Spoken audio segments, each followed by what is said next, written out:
Hi Pisces! This is Pisces Hub. Welcome to my channel. So for today's video, gagawa tayo ng daily reading for Pisces from July 29 to August 4, 2024. Okay, so August na. Almost August na, Pisces. Ang bilis ng panahon. Okay, and pasukan na sa mga bata. So ingat-ingat po kasi maulan po sa labas po. Okay, so reminder lang po, Pisces, na ito ay general reading. So, pwede po mag-resonate sa'yo, pwede pong hindi. Okay? Pag hindi po tugma sa sitwasyon nyo po, of course, wag pong ipilit. Okay? And this is a timeless reading. Kahit anong araw, buwan, taon mo to napanood. Basta tugma po sa'yo, take lang. Okay? And welcome po ang lahat ng gender. Babae, lalaki, LGBT ay pwede po sa feminine or masculine energy po. Okay? Kung lalabas dito ay masculine, pero yung dinidil mo ay feminine, it's okay lang po. Wala pong gender specific. Kahit ano, kahit kanino mag-resonate. Okay, take lang. Okay, so alamin natin kung ano yung mga posibleng mangyari for Pisces sa linggong ito. And this August 1 is gagawa tayo ng monthly reading for the month of August. Okay? So, ano po yung posibleng mangyari for Pisces sa linggong ito from July 29 to August 4, 2024. Ano po yung message niyo po for Pisces sa araw na ito?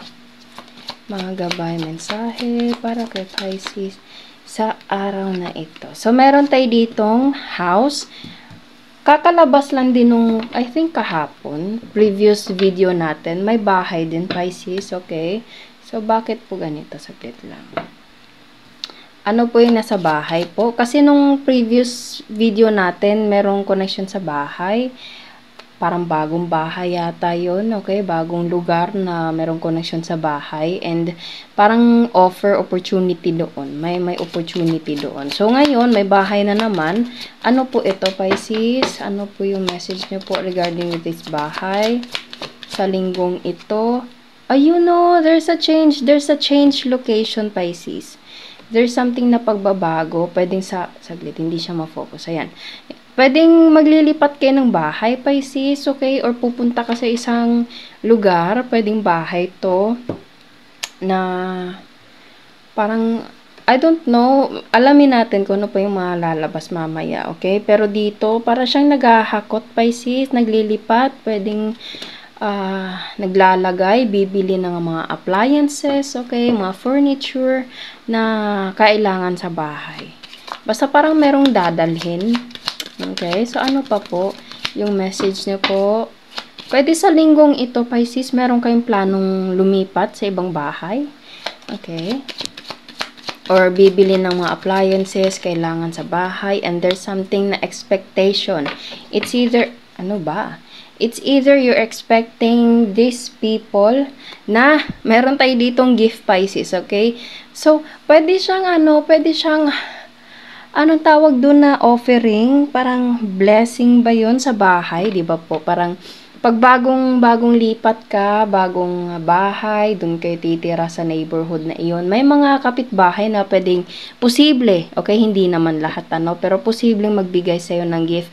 Or there is something na opportunity or bahay mismo, okay? Sobrang ganda naman, na ibibigay sa'yo, okay? Sobrang laking ano yun, na regalo yun, Pisces, okay? Pero kung hindi naman literal na bahay yung ibibigay, pwedeng there's something na opportunity for you to go there by giving this gift right here. And you're expecting, or this person is expecting something, or eto nga, parang lilipat ka na doon, okay? Or siya lilipat sa'yo, or ano ba? Parang ganun po, okay? Or sinabi ko kanina, pwedeng furniture, pwedeng appliances na kailangan, or malaking tulong sa bahay nyo po, and ito yung ibibigay niyang gift para sa'yo. Okay? Bottom of the deck is wealthy man. So, pwedeng ito yung nanggaling kay wealthy man, Pisces.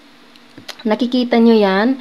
Gift and wealthy man. Pwedeng siya yung magre-regalo about bahay and opportunity, offer, travel, or anything na papunta sa'yo. Okay? So, pwedeng ine-expect mo to, Pisces, or siya yung nag-e-expect for you to do this by giving you this gift. Okay, nakikita nyo yan. Yung kamay niya, ayan, is papunta dito. Okay? So, it's either ikaw yung magbibigay or siya yung magbibigay. Yun yung sinabi ko, siya yung magbibigay sa'yo. Okay? So, ano pa po? Sa linggong ito, wow. Meron kang dinidil, pwedeng karelasyon mo to, Pisces, or kung hindi naman, kakilala, boss, kaibigan, manliligaw, okay, kung sino man na nakakaangat and meron siyang ibibigay sa'yo and pwedeng ito ay meron connection sa bahay.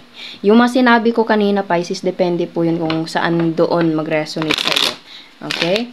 So, ano pa po yung message niyo po for Pisces regarding with this house, gift, wealthy man, change, and expectation? Ano pa po yung message niyo po for Pisces sa linggong ito?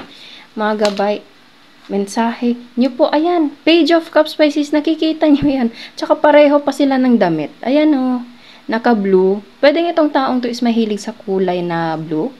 Okay? And napapansin niyo, Pisces, yung regalo niya is yellow and yung cup dito obviously is yellow. Okay? So, eto nga, parang ikaw yung makakatanggap, Pisces, or pwede pong vice versa po. Ikaw yung ganito and meron kang bibigyan na pwedeng family member mo lang din na nasa bahay na bibigyan mo ng gift, regalo, padala, okay? Pwede pong ikaw din po yung magpapadala, Pisces, okay? Or, yun nga, sinabi ko kanina, ikaw yung makakatanggap. Okay? And, napapansin nyo, meron tayo ditong Page of Cups na yung cup niya is may laman na fish. Okay? So, this fish right here is hindi lang siya basta-bastang bigay lang na, alam mo yun, yung parang wala lang. Yung bigay nito is pang long-term, Pisces. Pang matagalan. Kumbaga, malaki siya. Okay? It's either malaki yung amount or malaki yung impact para sa'yo or para sa inyo. Na kung ano man itong gift na ito. Okay? And meron tayo ditong Knight of Wands. This is parang action, passion, something like movement, okay? Or yung anticipation ng pagbibigay na ito is intense and at the same time punong-puno ng genuine feeling. Tama ba? Hindi ako sure sa term na yun, Pisces, pero yung kumbaga, yung pagbibigay na ito is, alam mo yung mararamdaman mo yung totoo, mararamdaman mo, magiging masaya ka, hindi yung pagbigay na parang backhanded na, ano ba, ibibigay mo ba or hindi, parang ganun. Pero itong taong to, pag ibinigay niya, mafe-feel mo yung genuine. Okay? And, ma-appreciate mo yun, Pisces. Sobra mo yung ma-appreciate, okay? So, ano pa po yung message niya po for Pisces regarding with this gift house right here na galing. Wow! 9 of Pentacles, Pisces. Yun nga, sinabi ko kanina, you will feel so grateful for this and malaki yung impact ito sa iyo or sa inyo. Okay? Kung sino man itong dinidil nyo, nakikita nyo sobrang ganda yung pananam. Almost the same din sila ng damit. Ayan, Pisces, so nakadress sila. Okay? And may mga coins dito. So, you will feel blessed. You will feel appreciated, you will be appreciate to this person. Tama ba yung word ko, Pisces? Okay, pasensya na kung hindi po. Okay, pero mararamdaman mo yung gratefulness ng kumbaga action ng taong to sa'yo. And magiging, alam mo yun, magpapasalamat ka kasi malaking tulong to para sa'yo, Pisces, okay? Pwede nga tayo merong connection sa family member, lover, pwede din, okay? Sinabi ko kanina, pwede din kaibigan, okay? Na sa linggong ito, posibleng merong ibibigay or ikaw yung magbibigay, Pisces. And there's a 7 of Wands. Iyon nga, parang mararamdaman mo yung genuine and at the same time, feeling ko meron kayong pag-uusapan, mabibigyang linaw, okay? Merong something na issue or meron kayong, naano ko yung word na deep, okay? Pwedeng mag-uusap kayo ng malaliman, okay? Matagal-tagal na usapan, pwedeng merong mauungkat na mga bagay-bagay and mareresolbahan yung mga issue na iyon, okay? And merong offering. Okay? Pwede pong after ng pag-uusap na yun, merong offering.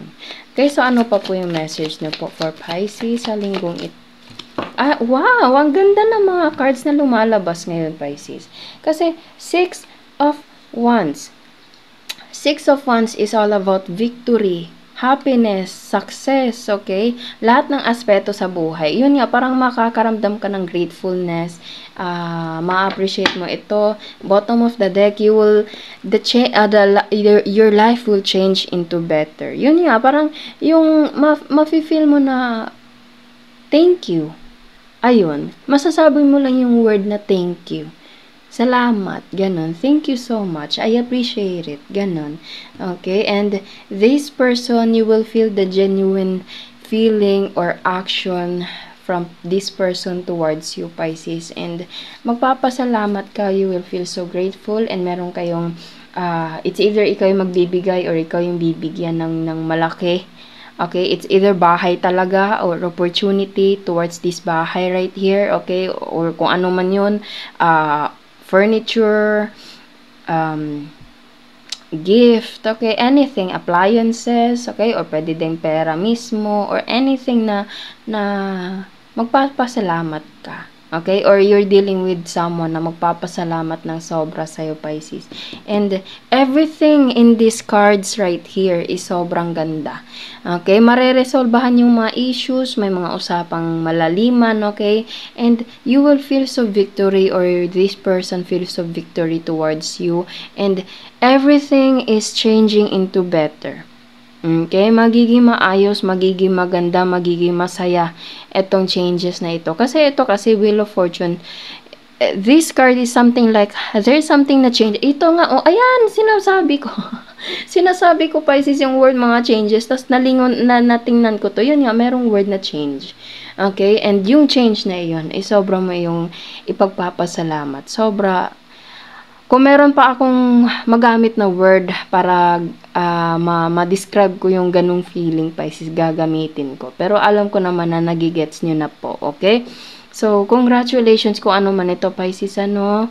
And, wow, be thankful to this person and of course to God kasi siya yung nagbigay para sa'yo, okay?